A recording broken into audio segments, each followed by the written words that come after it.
किशनगढ़ में कुछ लोग अपने कामों में व्यस्त थे, तो कुछ लोग आपस में गुट बनाकर बातें कर रहे थे। तभी गांव में कुछ लोगों की एक टीम आती है। ये कौन है जो हाथ में अपना औजार लिए आया है? ये तो हमको भी नहीं पता समधन जी, पूछे का? ए भाग्या, हम तुमको कह देते हैं कि तुम हमको समधन जी मत कहो और जाकर कुछ पूछना है तो पूछो। हाँ भाग्य बहन, अब तुम ही हमको बता सकती हो कि वो कौन है। बोरा गई होगा शारदा बहन। अरे भला हम कैसे बता सकत हैं कि वो कौन है? वो का हमरे रिश्तेदार लग रहे हैं। वो लोग आपस में बातें कर ही रहे थे कि तभी उनके पास वो टीम आती है और उनमें से एक लड़का उन लोगों से बोलता है। आंटी जी, हम अपने एक प्रोजेक्ट के लिए यहाँ पे शोध करने के लिए आए हैं। क्या आप हमें काली पहाड़ी का रास्ता बता सकती हैं? पहली बात तो आंटी होगी तुम्हारी अम्मा। अरे अभी तो हम जवान हैं। और दूसरी बात, ये तुम काहे काली पहाड़ी का रास्ता ढूंढ रहे हो? क्या करोगे वहाँ जाकर? अरे वहाँ के सच से वाकिफ नहीं हो का? काली पहाड़ी के बारे में हमने भी बहुत कुछ सुना है, बहुत किस्से कहानियाँ सुनी है, इसलिए तो हमने अपने प्रोजेक्ट में शोध करने के लिए इस जगह को चुना है। वैसे एक बात पूछूं, क्या अभी वहाँ पे कोई डाकू या फिर भूत प्रेत का साया ऐसा कुछ है क्या? नहीं नहीं, वहाँ ऐसा कुछ भी नहीं है। अगर ऐसी कोई दिक्कत नहीं है, ये तो हमारे लिए बहुत अच्छी बात हुई, क्योंकि इससे हम अपने शोध को अच्छे से कर पाएंगे और पुरानी चीजों के विषय में और भी जानकारी ले पाएंगे। उसकी बात सुनकर झुमरी रोहित को काली पहाड़ी का रास्ता बता देती है। वो लोग भी वहाँ से चले जाते हैं।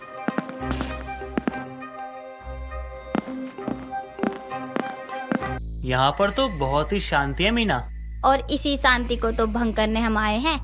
हमें यहाँ कुछ पुरानी चीजें खोजकर उसके बारे में जानना होगा, ताकि हम बाकी सभी से अच्छी और पुरानी चीजें ले जा पाएं। मीना की बात सुनकर अब सभी अपना अपना नक्शा लिए अपने काम पर लग जाते हैं।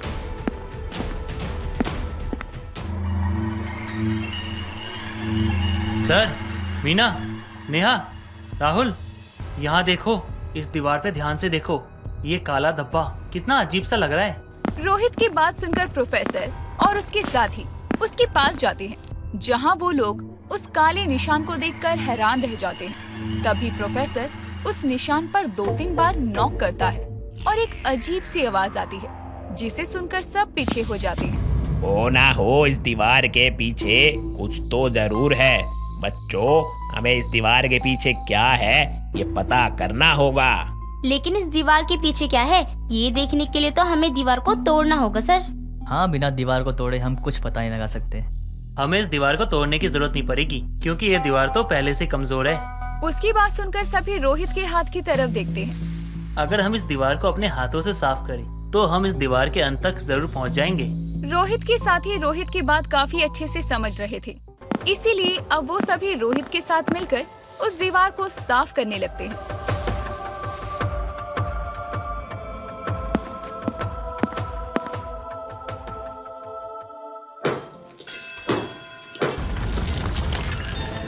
वो लोग उस दरवाजे को देखकर चौंक जाते हैं और 2 कदम पीछे हटा लेते हैं। ये क्या है और कैसा दरवाजा है ये? सर, ये तो बहुत बड़ी खोज की है हमने। हम किसी पुराने खजाने के दरवाजे तक तो नहीं पहुंच गए। अरे राहुल, सही कह रहे हो तुम। दरवाजा बहुत सालों पुराना लगता है, इसे खोलना आसान नहीं होगा। लेकिन सर, हमने इतनी मेहनत की है, तो थोड़ी और कर लेते हैं। इस दरवाजे के पीछे क्या है, ये तो आज जानकर ही जाएंगे हम। अब मैं समझा कि काली पहाड़ी के बारे में इतने किस्से, इतनी अफवाहें क्यों उड़ती है। शायद इस दरवाजे के पीछे का राज किसी के सामने आए नहीं, पर देखो, आखिरकार इस दरवाजे का राज हम लोगों तक आ ही गया।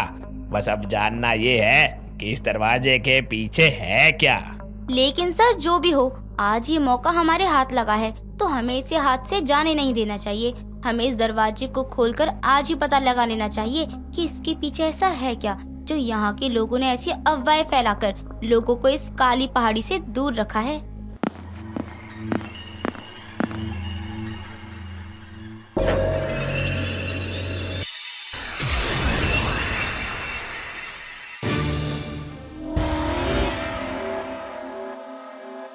काली पंचायत ऑफिस में बैठकर काम कर रही होती है। तभी अचानक ही कंप्यूटर की स्क्रीन बंद पड़ जाती है और काली के सर में तेज के दर्द उठता है, जिससे वो अपना सर पकड़ लेती है तभी कंप्यूटर की स्क्रीन पर उसे एक झलकी नजर आती है।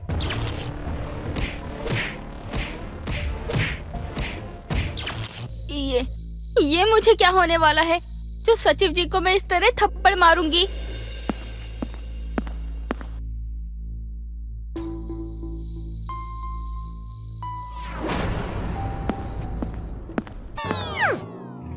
दोनों की नजरें एक दूसरे से टकराती है।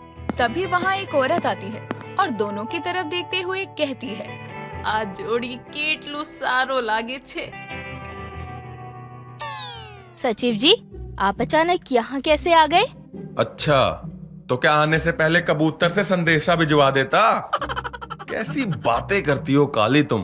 बोला तो था 1 हफ्ते में लौट कर आ जाऊंगा शहर से। તમારું નામ કાલી છે ને? हाँ, मैं ही काली हूँ, लेकिन आप कौन हैं और मुझे कैसे जानती हैं? मैं सुलक्षणा बेन, क्रिस की माँ। माँ? सचिव जी की? हाँ काली, मेरी भी एक माँ है। मैं कोई इंटरनेट से डाउनलोड नहीं हुआ हूँ। ये डफोर भी ने कभी कभी मस्त कॉमेडी करे छे, नहीं? अरे काली, ऐसा क्या देख रही हो? और कान्हा, सरपंच जी कहाँ गए? कान्हा भैया किसी काम से बाहर गए हैं और सरपंच जी कुछ ही देर में आते होंगे। आंटी जी, आप बैठिए, मैं आपके लिए पानी लाती हूँ। पीहू अपने दोस्त रिंकी और पिंकी और राजू के साथ घर से बाहर खेल रही थी। तभी रिंकी अपने सभी दोस्तों से कहती है, ये पकड़म पकड़ाई छुपन छुपाई बहुत खेल लिया, कोई नया खेल खेलते हैं। नया खेल? आँख में चोली खेली कैसा रहेगा? ओहो पीहू, रिंकी ने कोई नया खेल कहा है और भला आँख में चोली कब से नया खेल हो गया? पास आओ, मैं तुम सबको एक नया खेल बताती हूँ।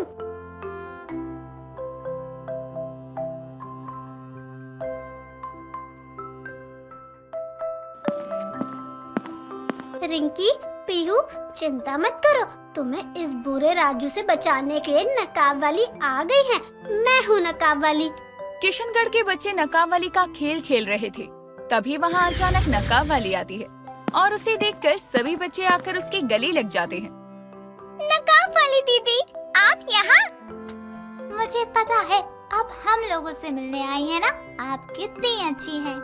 नकाब वाली दीदी, देखो मैंने भी आपके जैसा काला नकाब पहना है। नादान बच्चों, नकाब वाली मैं हूँ, बस मैं। और खबरदार जो ऐसा खेल दोबारा खेला तो, अगर तुमने ऐसा खेल दोबारा खेला ना तो मुझसे बुरा कोई भी नहीं होगा। इतना कहकर काली पिंकी के मुंह से वो काला कपड़ा जोर से खींच लेती है। जहाँ पिंकी रोने लगती है तो वहीं बाकी बच्चे काली के इस बर्ताव से डर जाते हैं। तभी काली वहाँ से गायब हो जाती है। तो वहीं दूसरी तरफ नील नितिन गांव के एक खेत में बैठकर अमरूद खा रहे थे। ये अमरूद तो बहुत मीठा है नील, मैं तो ताले तादाऊंगा। यही आ गए, यही आएंगे। अले नील, अम्मा अमरूद तातुल क्या तले दी, उन्हें अमरूद नहीं अंदूल पसंद है। वैसे भी अमरूद ताने ते लिए मुंह में दांत भी तो उन्हें दी दलूलत है, दोती अम्मा ते मुंह में तो आई नहीं।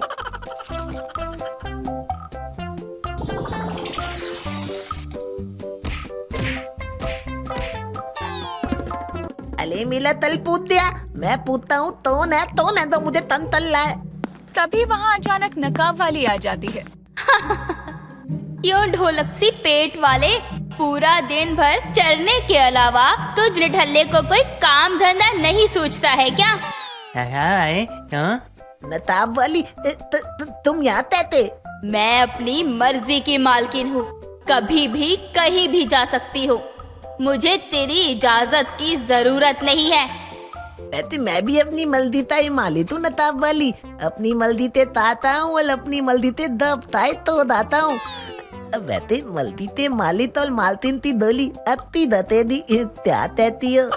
उसकी ये बातें सुनते ही नकाब वाली उसके पेट में एक घूसा मारती है और उसे हवा में लटका देती है। ठिंगना, तोंदू, तो तू है ही है, अब ठरकी भी बनने की कोशिश करेगा। आज तुझे ऐसा सूतूंगी कि तुझे हमेशा के लिए याद रहेगा। नताब वाली, मैं वैसा नहीं हूँ। अले मैं तो बहुत मजाक कर रहा था। हाँ मामा, यहाँ ही आएगा। चुप कर गूंगे, क्या आए काए लगा रखी है?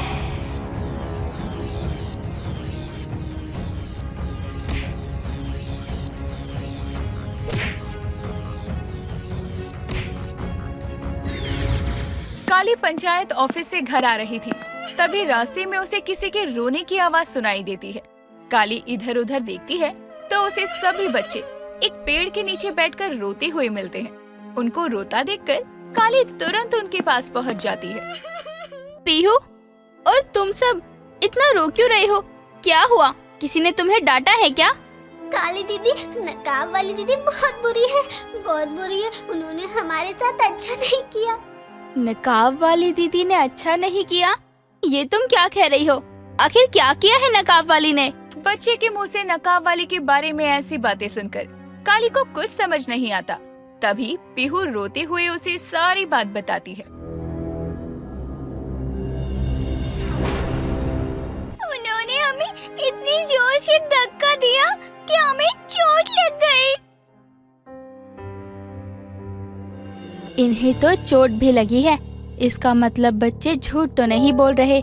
लेकिन नकाब वाली यहाँ कैसे आ सकती है? मैं घर जाकर मम्मी को कहूँगी कि नकाब वाली दीदी बहुत बुरी है। शांत हो जाओ बच्चों, शाम होने वाली है। तुम लोगों को भी अपने घर जाना चाहिए। तुम्हारे माता पिता तुम्हारी राह देख रहे होंगे। इतना कहकर काली उनके आंसू पोंछती है और बच्चे वहाँ से जाने लगते हैं। तभी काली चुटकी बजाती है और बच्चों की चोट अपने आप ठीक हो जाती है। बच्चे तो चले जाते हैं, लेकिन उनकी बताई बातों के बारे में काली सोचते हुए घर की ओर बढ़ती है। कुछ देर में काली अपने घर के बाहर पहुंचती है तो उसकी नजर भाग्या पर पड़ती है।